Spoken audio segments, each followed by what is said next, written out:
ಒಬ್ಬಳು ಓಬವ್ವ. ಓಬವ್ವ ಕನ್ನಡ ಸ್ತ್ರೀಯರಲ್ಲಿ ಹೆಮ್ಮೆಯ ಸಂಕೇತವಾಗಿ ಪರಿಗಣಿಸಲ್ಪಟ್ಟಿದ್ದಾರೆ.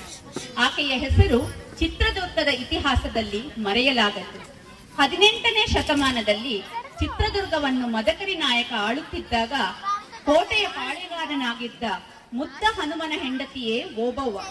ಹೈದರಾಲಿಯು ಚಿತ್ರದುರ್ಗದ ಮೇಲೆ ಆಕ್ರಮಣ ಮಾಡಿದಾಗ ಈಕೆಯು ತನ್ನ ಒನಕೆಯನ್ನು ಅಸ್ತ್ರವಾಗಿ ಇಟ್ಟುಕೊಂಡು ಶತ್ರುಗಳನ್ನು ಎದುರಿಸುತ್ತಾಳೆ. ಎದುರಾಳಿಯ ಕತ್ತಿಗೆ ಬಲಿಯಾಗುತ್ತಾಳೆ. ಪುಟ್ಟಣ್ಣ ಕಣಗಾಲ್ ನಿರ್ದೇಶನದ ನಾಗರಹಾವು ಚಿತ್ರದಲ್ಲಿನ ಪ್ರಸಿದ್ಧ ಹಾಡನ್ನು ನಿಮ್ಮ ಮುಂದೆ ಪ್ರಸ್ತುತಪಡಿಸಲಿದ್ದಾರೆ ಈ ಮಕ್ಕಳು.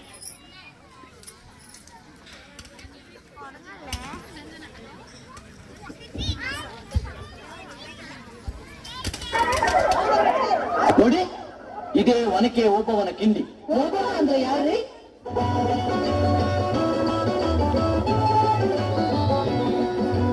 ಕನ್ನಡ ನಾಡಿನ ವೀರದ ಮಣಿಯ ಗಂಡು ಭೂಮಿಯ ವೀರ ನಾಡಿಯ ಚರಿತೆಯ ನಾನು ಹಾಡುವೆ.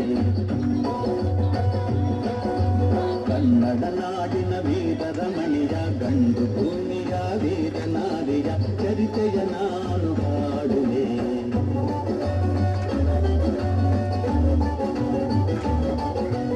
ಚಿತ್ರದುರ್ಗದ ಕಲ್ಲಿನ ಕೋಟೆ, ಸಿಡಿಲಿದು ಬೆಚ್ಚದ ಉಕ್ಕಿನ ಕೋಟೆ. ಚಿತ್ರದುರ್ಗದ ಕಲ್ಲಿನ ಕೋಟೆ, ಸಿಡಿಲಿದು ಬೆಚ್ಚದ ಉಕ್ಕಿನ ಕೋಟೆ. ಮದಿಸಿದ ಕವಿಯ ಮದವಡಗಿಸಿದ ಮದಕವಿ ನಾಯಕರಾಳಿದ ಕೋಟೆ. ಪುಣ್ಯ ಭೂಮಿಯು ಈ ಬೀಡು ಸಿಟ್ಟದು ಹಗಸಿದ ಸಿರನಾಡು. ಕನ್ನಡ ನಾಡಿನ ವೀರದ ಮಣಿಯ ಗಂಡು ಭೂಮಿಯ ವೀರ ನಾಡಿಯ ಚರಿತೆಯ ನಾನು ಹಾಡುವೆ.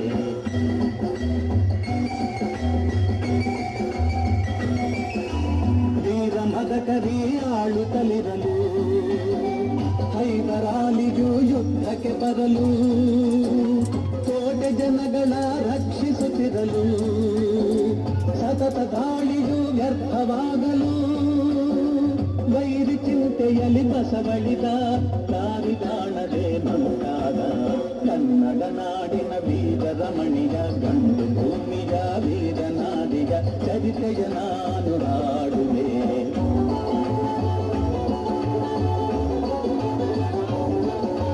ಗೂಢಚಾದರು ಅಲೆದು ಬಂದರು, ಹೈದರಾಲಿಗೆ ವಿಷಯ ತಂದರು. ಚಿತ್ರದುರ್ಗದ ಕೋಟೆಯಲ್ಲಿ ಬಾಜೂಯ ದಿಕ್ಕಿನೆಡೆ ನೋಡು ಎಂದರು. ಕಳ್ಳಗಂಡಿಯ ತೋರಿದರು, ಲಗ್ಗೆ ಹತ್ತಲು ಹೇಳಿದರು. ಕನ್ನಡ ನಾಡಿನ ವೀರ ಮಣಿಯ ಗಂಡು ಭೂಮಿಯ ವೀರ ನಾಡಿಯ ಚರಿತೆಯ ನಾನು ಹಾಡುವೆ.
ಯಾರವಳು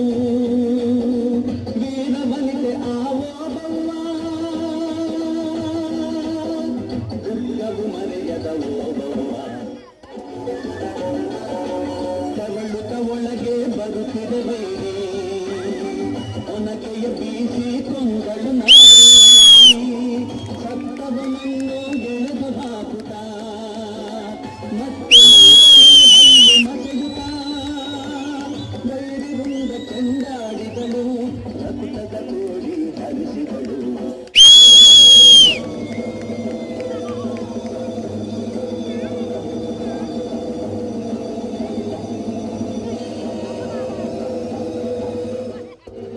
ಸತಿಯ ಹುಡುಕುತ್ತ ಕಾವಲಿನವನು ಮುಕ್ತ ದ್ವಾರದ ಬಳಿಗೆ ಬಂದನು.